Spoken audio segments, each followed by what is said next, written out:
Жиңүү паркы гүрли, мында бәйрәм чаралары иртәнге 8-дән үк башланып китте. Халык гаиләләре белән килә.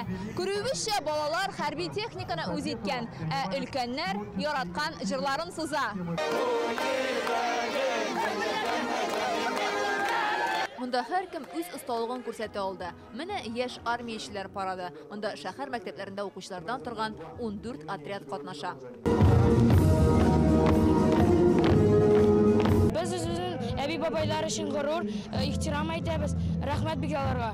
Мында ук җиңү фанфарлары дип аталган балалар тынлы оркестрлары фестивале уза. Иң популяр көйләрне уйныйлар.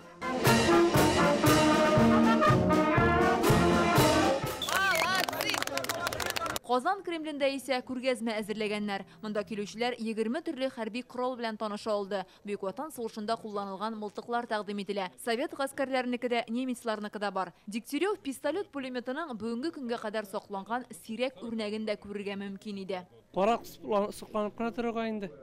Хәзер бик антитеңләр әс калгандыр димем мин. Сугыш чоры машинасы ГАЗ-67-гә дә игътибар зур. 5 кешене сыйдыра. Заманында аның белән офицерларны штабка йөрткәннәр. Шушы горурлык белән балаларыбызга сөйләрбез.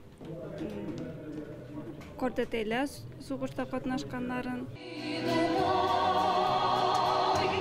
Көндезге сәгать 2-дә бәйрәм чаралары Бауман урамында дәвам итте. Әлеге йорт балконында башкаланың музыка мәктәпләрендә укучылар чыгыш ясый. Бу яңа формат.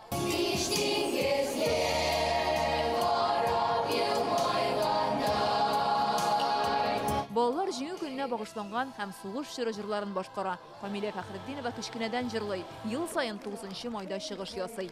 Минем әби бабаем да сугышта катнашкан. Бу чыгыш аларга бүләк бу көнне. Булар шулай җырлаганчылар.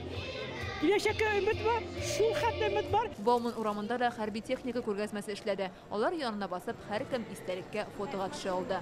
Фируза Мәҗитова, Чулпан Касыймова, Алия Сабирова, Игорь Романов, Яңа гасыр каналы.